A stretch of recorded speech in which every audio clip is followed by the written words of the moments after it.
On this Friday night, Canada sheds tens of thousands of jobs. What's driving the unemployment rate to new heights? You don't want to see a trend brewing. We'll tell you who's hardest hit and the likely impact on interest rates.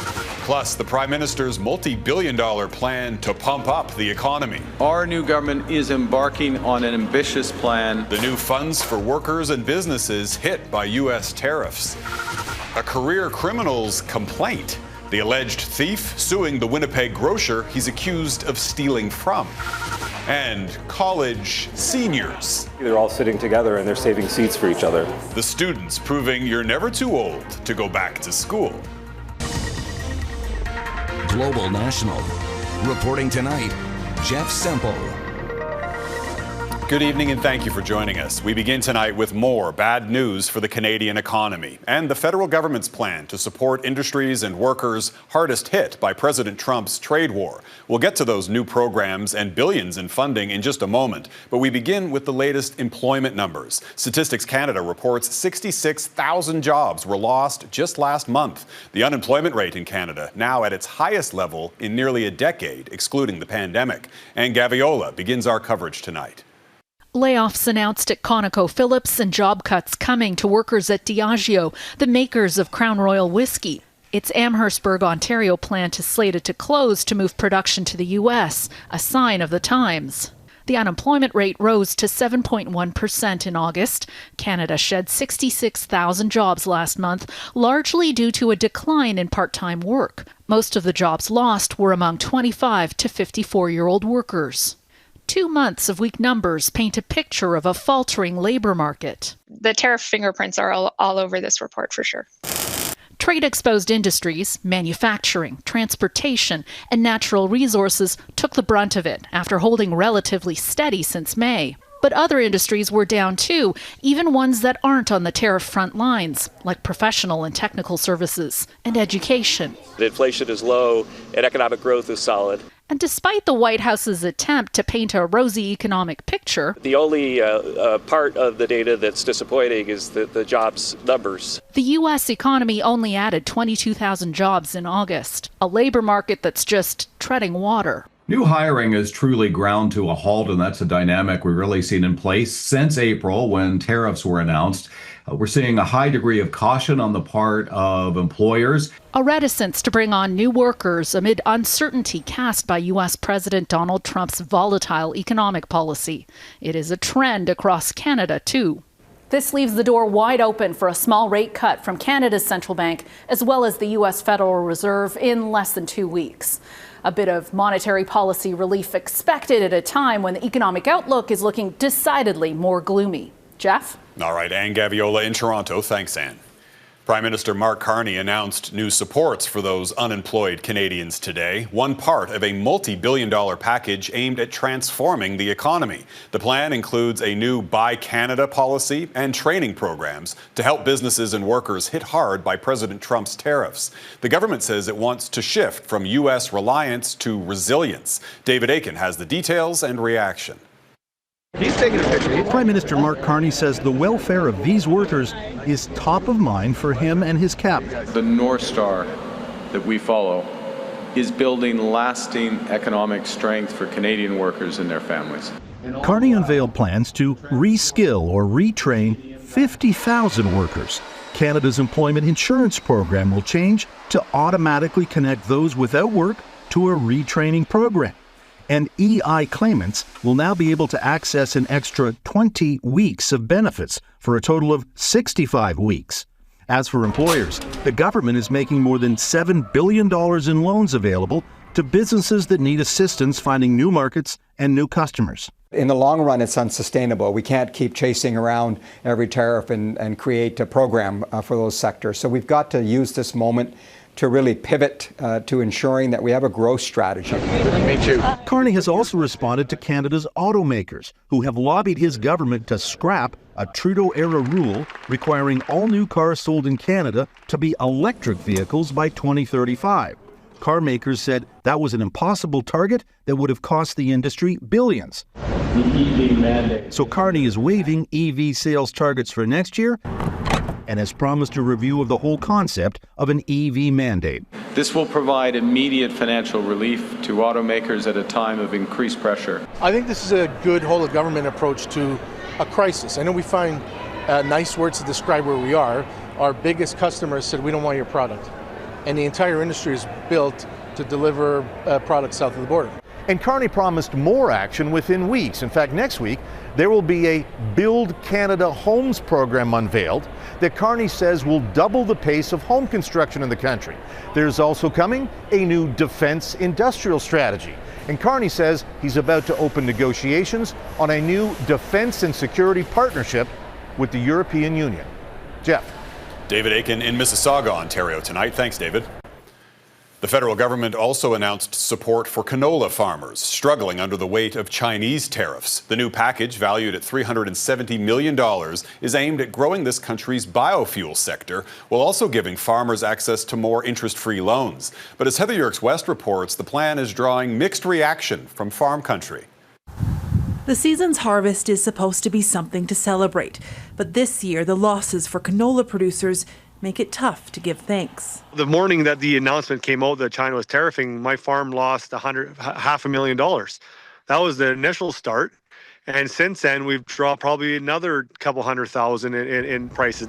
It's been just 3 weeks since China hit Canada with a nearly 75% tariff, a measure widely seen as a response to Canada's 100% tariff on Chinese EVs. We're announcing today that we're acting to protect Canada's agriculture and seafood industries. The package of support for canola farmers include measures to support and grow Canada's biofuel sector, of which canola is a key ingredient, and a temporary increase in the amount producers can access in interest-free loans. Of course, to me, the devil is going to be in the details, and we're going to have to wait and see. But, they've included a lot of what we've been asking for. The change with making it possible to increase an upper loan limit is appreciated, but that's a Band-Aid approach. It's not addressing the problem. The problem is being locked out of markets. Nova Scotia MP Cody Blois and Saskatchewan Premier Scott Moe will travel to China this weekend in an effort to convince Beijing to scrap its tariffs. The Chinese government appearing to open the door to further negotiations, announcing it would extend its investigation into Canadian canola imports for another 6 months.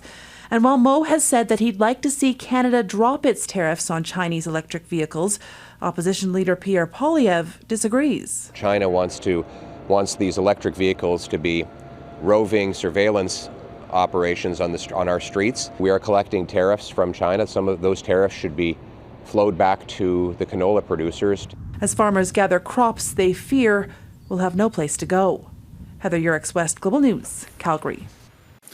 2 Canadians from Quebec are among the 16 killed on that Lisbon streetcar crash on Wednesday. The provincial government confirmed the deaths of André Bergeron and Blondin Do.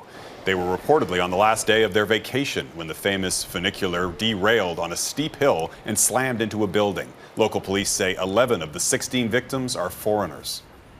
Wealthsimple, a popular Canadian finance platform, has been hit by a data breach.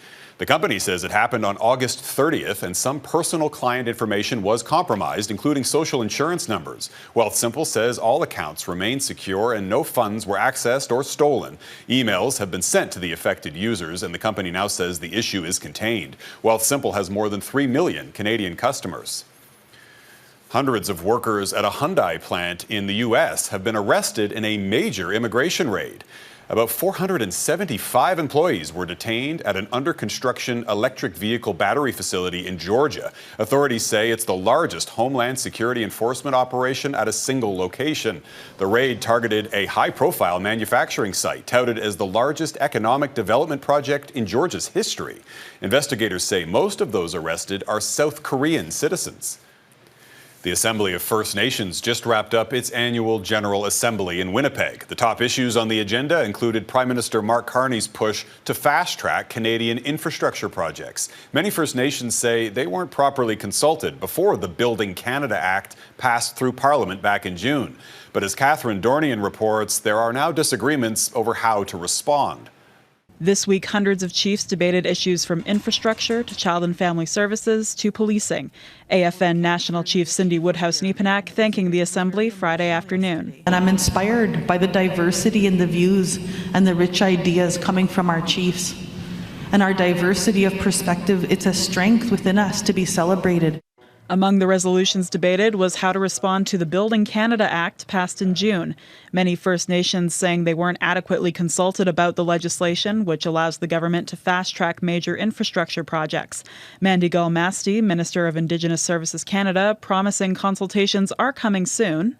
In the next few short weeks, my ministerial colleagues and I are going to embark on regionalized discussions to engage communities in the identification of potential nation-building projects. But on Thursday, resolutions that would have called on the legislation to be delayed, amended, or for Ottawa to include First Nations projects were all voted down.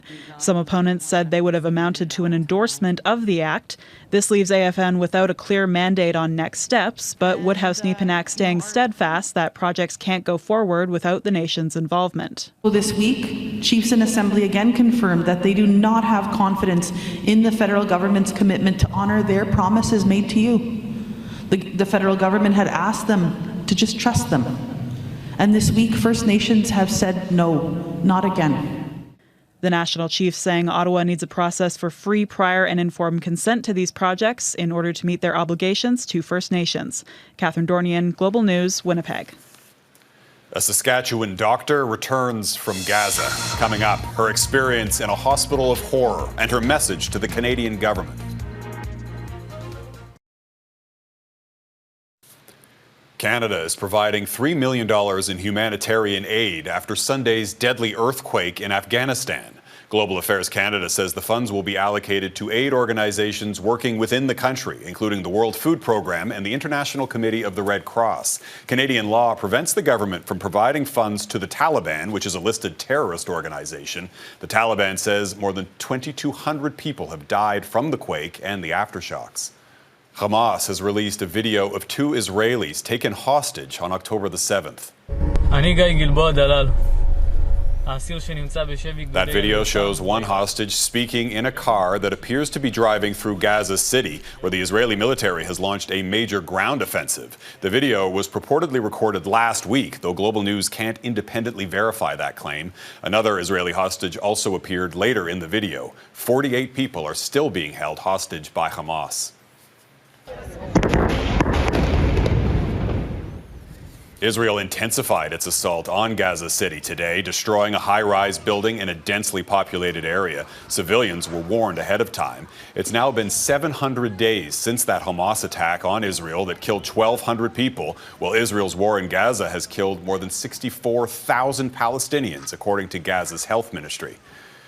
A Canadian doctor has witnessed that suffering firsthand. The orthopaedic surgeon from Saskatchewan recently returned from Gaza. Canada and several other countries are preparing to recognize the state of Palestine at the UN later this month. But the Canadian doctor says that what's needed is unrestricted access to aid. Neetu Garcha has her story. They are the most severe injuries that I've seen in my career. Canadian doctor Deirdre Nunan, an orthopedic surgeon, recently returned from her latest assignment working in Gaza. It was 5 worst cases I've seen in a year in one day, and the next day would be the same. She says her message to the Canadian government is clear. Recognition alone won't save lives. We've seen the Canadian government propose to recognize the state of Palestine, but this is not a practical move. Medical workers like her are calling for political pressure, humanitarian access, and an immediate ceasefire, as Prime Minister Mark Carney affirms Canada's plans to recognize the state of Palestine, a move Israel strongly opposes, saying it could undermine peace efforts and escalate tensions. Stop the genocide in Gaza, stop ethnic cleansing and forced displacement. We are calling for an immediate and sustained ceasefire. Lift the siege. Canada needs to play its role and show real leadership in abiding by international humanitarian law and making the same demands. The Israeli Defense Forces says its military operations target Hamas militants, not civilians. Nunan says many of the patients she treated were children, some as young as 6 weeks old, and that gunshot wounds were common, including among civilians waiting for aid.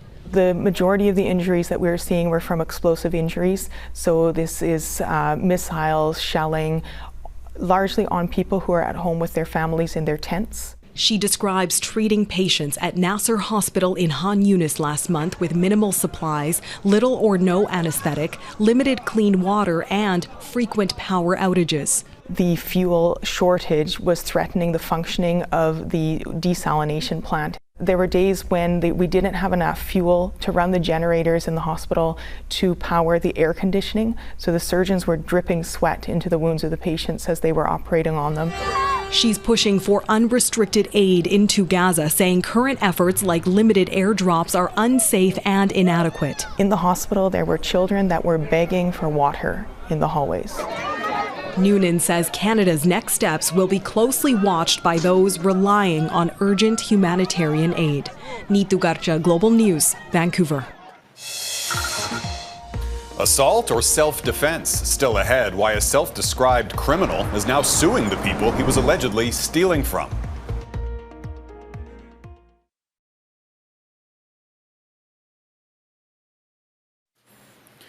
A Winnipeg grocer and his staff are being sued by a self-professed career criminal. The alleged thief says he was beaten by the store's employees while attempting to steal a car from the parking lot last year. He's now looking for a payout for what he described as continued physical, mental, and emotional suffering. Melissa Ridgen explains why some legal experts believe he might have a case. At a time when even 7-Elevens are shuttering in parts of Winnipeg, fed up with crime, Dino's is one of only a handful of grocery stores operating in the city's core. And now they're being sued by a man police have charged with stealing there. The statement of claim filed in Winnipeg court on August 12th by Michael Prince names Dino's Food Mart owner Rajan Varma and 8 other unidentified men and women, who he says kicked, punched, and hit him with a hammer in the parking lot after Prince says he stole a jacket with a key fob from inside and tried to take a vehicle. Prince says the beating left him with constant fear, anxiety, apprehensiveness, depression, and feelings of worthlessness and head trauma and hearing loss. Court records show Prince has a long criminal history, even boasting in a pre-sentence report last summer that he heads a theft ring that's stolen more than $1 million in property in the past decade. But now he claims he can no longer support himself and is seeking unspecified damages from the store owner. Neither Prince nor his lawyer would comment. This case comes on the heels of a Lindsay, Ontario man being charged with assault for attacking a crossbow-wielding home invader in August. While no one at Dino's faces criminal charges, this personal injury expert says he could have a civil case.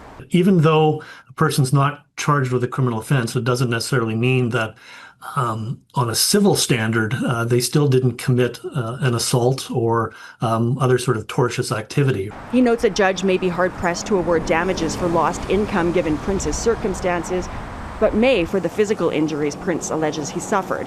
Conservative leader Pierre Poilievre has recently made political hay with the issue of property owners standing up to criminals. And it is wrong for the law, for the police, and for judges to apply a complicated, indecipherable legal doctrine against you when you were only doing what is right. The store owner and defendant Rajan Varma is in talks with his lawyer to file a statement of defense, and in the meantime isn't speaking to media, but finding support from a frustrated community, other business owners, and his customers. Melissa Ridgen, Global News, Winnipeg. Up next, the University of Toronto classroom, where age is just a number.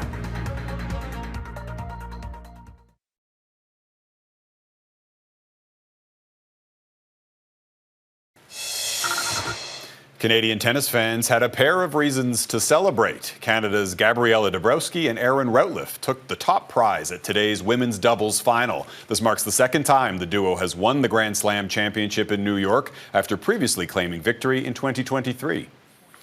Well, as students across the country went back to school this week, some returned for the first time in a long time. Karen Lieberman shows us how the intergenerational classroom is learning from experience.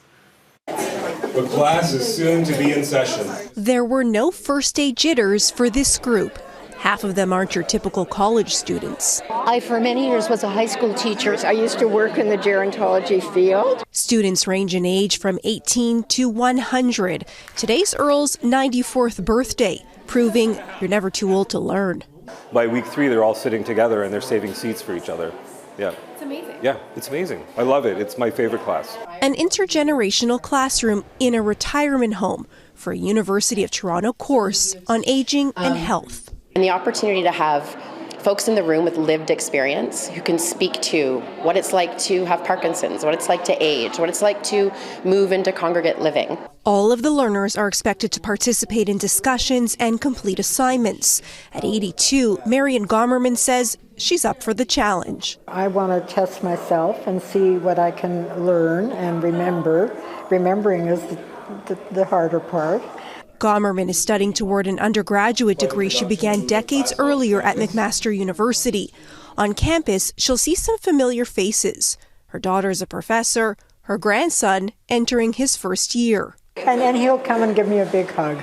The course is in its third year and it's becoming popular. And just see different views of health and just interacting with seniors. I really enjoy it. There may be no formal curriculum that teaches students how to get old, but these elders can provide valuable lessons they won't find in a textbook. We need to change the narrative around aging so that people perceive older adults as not frail, not vulnerable, but contributing members of society. It's a very interesting time of life, not the easiest, and not my favorite. However, that kind of sums it up. It is what it is. Karen Lieberman, Global News, Toronto.